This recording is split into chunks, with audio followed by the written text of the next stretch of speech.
Okay guys, so Maddox Carter had a little bit of a rough start today.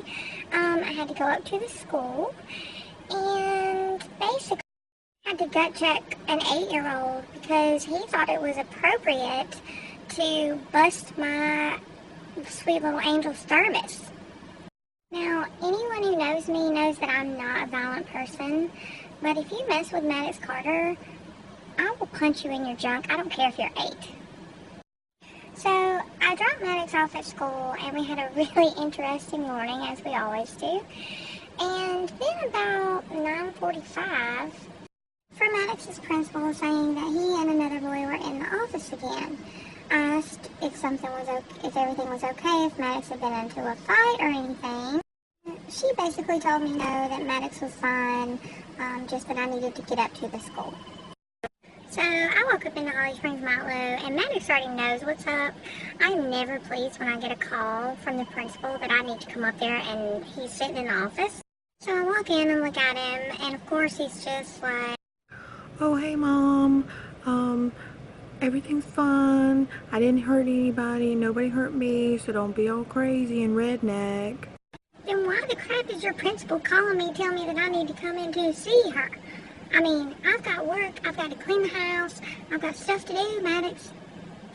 So I sit down next to my child and wait for the principal, and then I look across the room and I notice that there's another little boy, and he looks like he's super guilty and kind of like he knows that he's in trouble. I've never seen this little boy before, but so the principal comes out and she's all like, "Oh, hi Miss Alverson, Maddox, Ryan, come on in. Ryan, has your parents gotten here yet?" No, I don't know where they're at, Miss Center, but they should be here in a minute, I guess. "Oh, that's fine. Just you guys come in here and take a seat, and we'll go ahead and get started. Just kind of let you know what's going on, Miss Alverson." Yeah, I would like to know what's going on. I would like to know why my tiny 8-year-old and this huge 57-year-old over here is sitting here, and why aren't his parents here?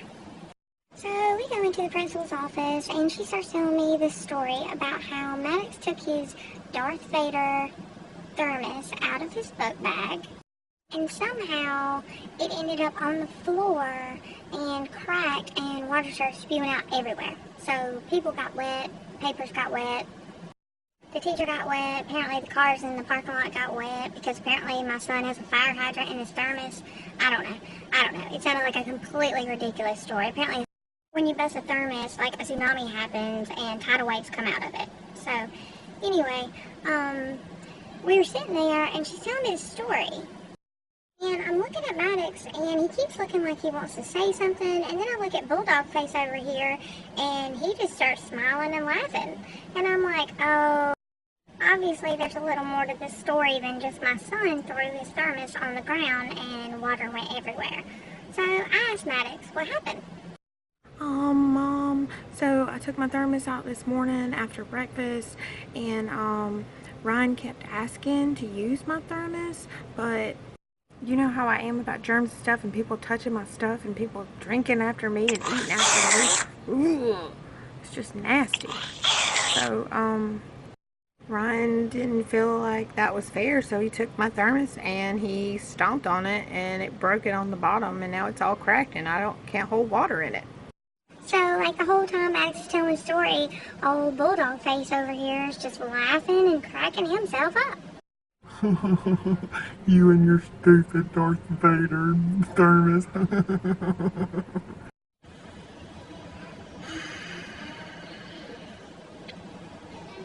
Okay guys, so we know the important lesson today is that we don't touch other people's things, and we definitely don't destroy their property, right Ryan? Yes, ma'am, but I said please, and he still wouldn't let me drink out of it, and I don't have a thermos, so I don't think it's fair that he just gets to use his own thermos.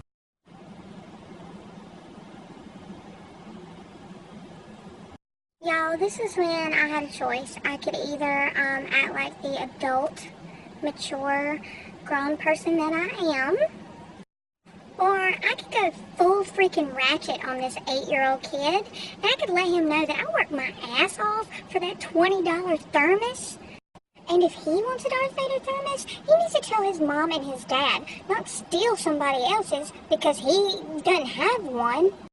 I mean, there's a lot of things that I want that I don't have. A brand new car, a bigger house, a size 2 waist, being 50 margaritas deep right now. You see me just running around stealing other people's cars and houses and tiny little skinny ass waists? No? I mean, that's just not how you treat people. So, of course, because I'm super upset because he crushed this thermos that I don't have the money to replace right now, and I don't want to embarrass my son, I simply state that, I feel like his parents should replace the thermos. And, yeah. Well, Miss Alverson, it was probably an accident, and it's not fair to the parents for the child's actions. What? It is very fair. Because guess who taught him how to act like that? His freaking parents? Now, we've been in this office for about 15 minutes, and I'm already over it. And then guess who comes walking in? Hey, Miss Center. I'm Ryan's mom. I was told that we needed to come in here and that you needed to see me. So, of course, we have to sit there and listen to the whole story again because somebody's mom didn't know how to show up at her earliest convenience. And now I get to wait another 15 minutes through the story that she's telling her to finally get to the end. And she asks what we feel like the appropriate punishment is.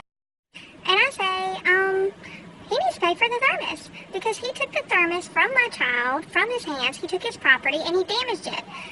In the real world, that's a knot in a slammer if I call the police and somebody's out here damaging my property. I mean, and it was at this moment that I thought about what would Catherine do, and I just went cray. I went on for about 10 or 15 more minutes and told that woman that she owed me $20 or a new Darth Vader thermos. And if she didn't, I could find a law enforcement officer who would take his little bulldog face to jail. And I sat there and waited. I don't think that it's that big deal over a thermos. I mean, we're talking about a thermos, and you want $20? Who pays $20 for a thermos? What does it matter how much the thermos was? It don't matter if it was a $2 thermos. It needs to be replaced because your stupid ass son broke it. Well, I'm sure it wasn't anything malicious. I mean, maybe if your son was a little bit stronger, he could have held on to his thermos. Oh, hell no. Oh, no. You know what? My child can swim the 50-meter swim in under 2 minutes.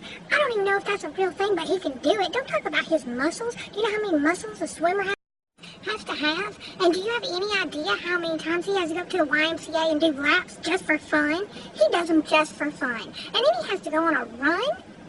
And that's not even including his chores at the house. He does his own laundry, he sweeps his floor, he freaking takes my garbage out. Don't talk about how strong my son is. You have no idea how strong he is. Just because he's tall and skinny don't have nothing to do with how strong he is. Maybe if he was 255 pounds like your 57-year-old bulldog over here, it'd be a fair competition. But it's not, is it? My son is tiny and I can't help it. He's got a heart defect. Oh, you didn't know that now, did you? Well, screw you, you stupid whore. Ladies, I think we all need to calm down and just let this be a learning lesson. And Screw that, Principal Center. I don't come to all these PTA meetings and pay all this money to this daggum school for all these stupid things, fundraisers. I don't even get half these toys. I got 15 coupon books that's about to go out of expiration date sitting in my closet right now, and I have to sit here and listen to some woman attack my child about his strength? Screw that. So after about 20 more minutes of me going and ranting at this lady, we all came to the conclusion that the school would be replacing the thermos. And also, Bulldog Face, you and your redneck ass mama who can't afford to get you a thermos, better watch your backs.